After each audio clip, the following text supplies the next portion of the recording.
It is Valentine in the morning. This is 104.3 MYfm. Welcome to the studio from Papa Roach to Kobe Shattuck. Oh, what's up, y'all? I heard the song before you guys kind of started pitching the song to us. I was on your Insta, and it was you and Carrie, and I just thought it was a match made in heaven, honestly. Yeah. And your voice, bro, after all these years, you were hitting these notes, man. Hey, thank you very much, man. Appreciate it. It's up there. It's the collaboration that nobody knew they wanted.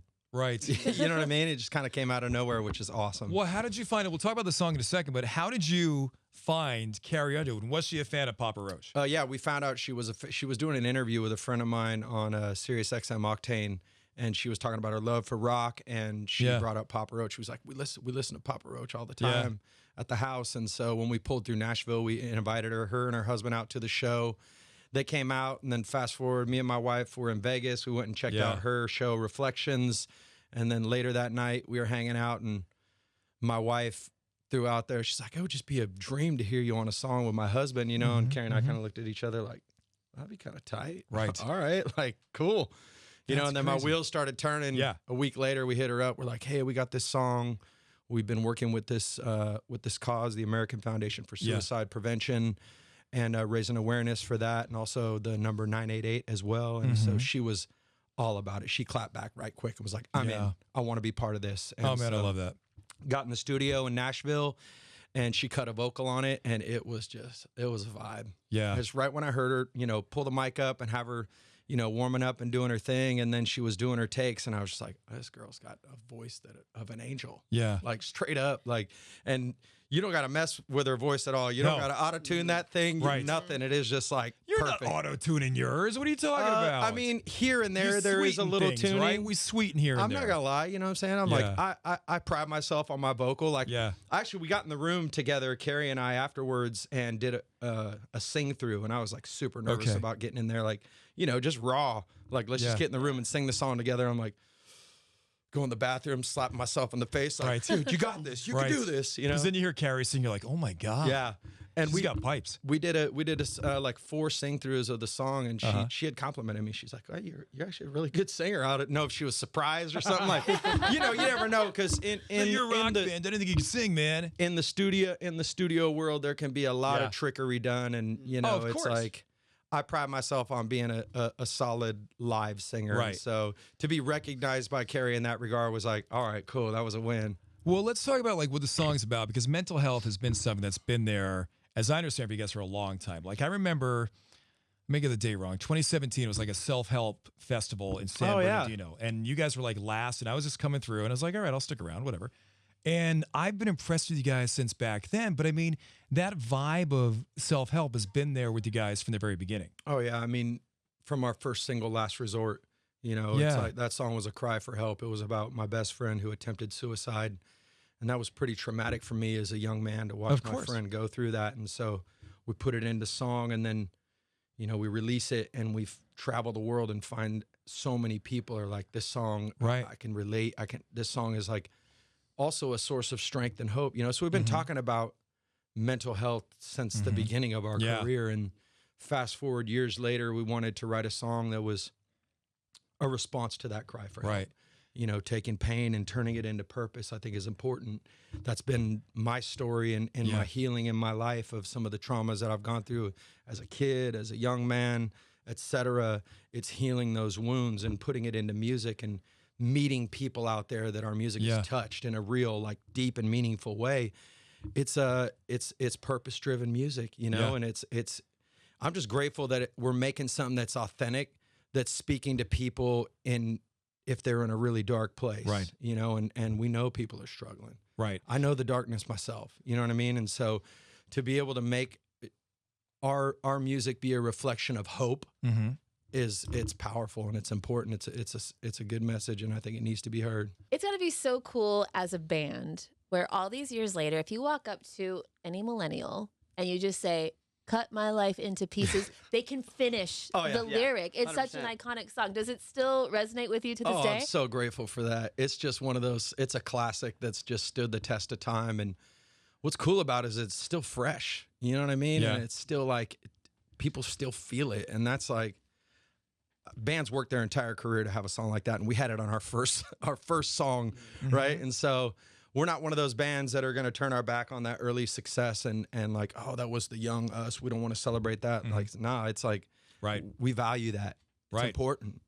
When something hits, when something connects with people musically like that, it becomes part of, honestly, rock history. You go with that and you stay with that forever. Oh yeah, it's an iconic piece of music, and just every time we drop it, it just pops off. Any festival, any place, anywhere. And I mean, literally, we were doing an acoustic performance the other day, and we've been playing it acoustic as well. And like, we're just like, let's just see what it vibes like, and it totally works. I'm like, okay, cool. Now we're onto something. Right. So from that place of experience, are there any like younger artists, young bands that you look at now and you get excited about?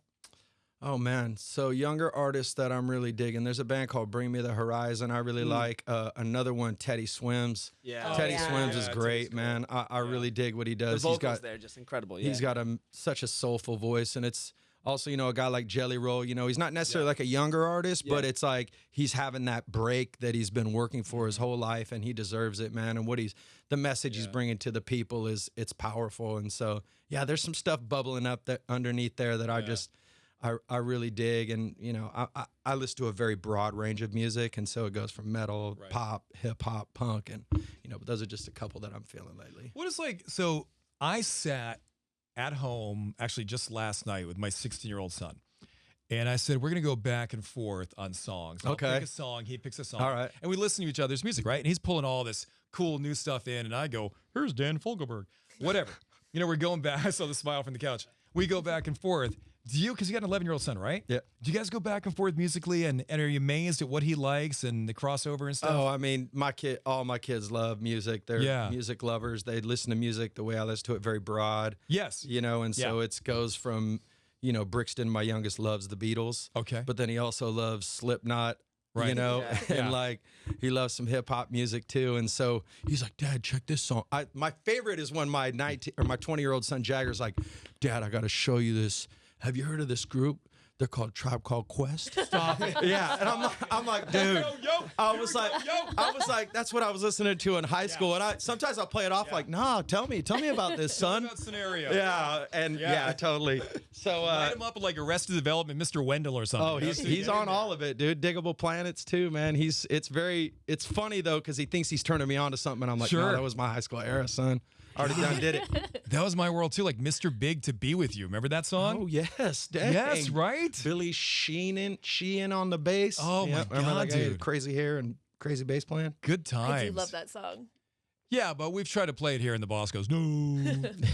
Shuts us down to that stuff. Yeah. What's next for you? What else? So working this song. I'm gonna play it in a couple seconds here. What else is going on in your life? So the rest of this year, we're kind of just taking a little beat before next year because next year is going to be a big year for us. It'll be the 25th anniversary of our first album in Fest. We got a book dropping. We got a box set that's dropping. We have tours. Oh, wow. A lot of tours booked. We're going over to Europe. Stuff's starting to sell out for us over there, which is dope. And then we got an American tour that we're fixing to announce here in the next month. Okay. And so lots of touring on the horizon. And for me, that's exciting. Plus new music too. So we've been in the studio intermittently throughout this year, working on a bunch of new music. And so we're probably going to be, I'd say sometime in November, if not November, early January, dropping new music. Oh, and, congrats. Just pouring gas on the fire, Yeah. Good for you, man. Life is good. Yeah, man. Things are good, man. Will we get a live performance with you and Carrie, maybe on Idol? I would love to. I would love to get on stage and perform that with her at some point. And I think there will be an opportunity for us to do that. She is just a busy lady, like I'm a busy dude. Yeah. So it's like trying to get the paths to cross, and she's doing Idol too. So that's. Did you vote for her back in the day? Did you? I didn't watch TV to be honest. Honestly, like I'll be straight with you guys. Like I didn't watch television for the first 10 years of my life. I didn't know the Smurfs were blue. You know what I mean? Like, it was like I got a black and white TV. Black and white TV when I was like 10, and then I went to a friend's house and I saw color TV. I saw the Smurfs were blue. I was like, blew my mind. I had a very interesting the younger years for me were tougher. quite interesting. Right, yeah, they were interesting. Didn't know the Smurfs were blue. You know, God is my witness. He yeah. So you know, my love for television, it's like slowly developing, and every once in a while I'll jump in. But I will tell you, my wife and my kids watch all those singing shows. Oh, do they? And I'm like, there's something in me about when I sit down, I critique it so much, and it's like almost painful for me to watch these people at times. I'm like, it's like going to a concert for me. Sometimes I'm just like, I'm overthinking and critiquing. I'm like, can I just be a fan? Like, that's what you do. Yeah. Shut up and go be a fan. You can't go back. Look, if I listen to another radio disc jockey, I'm critiquing them. Yeah, I don't remember what it was like to listen to radio, whereas just a kid on the other side of the radio. Yeah, totally. You know, that's our jobs. That's what we do. Yeah, it's funny how we find ourselves in these positions. Dude, thanks for coming in. Thanks for having me, for real. Appreciate you guys playing the music and supporting what we're doing.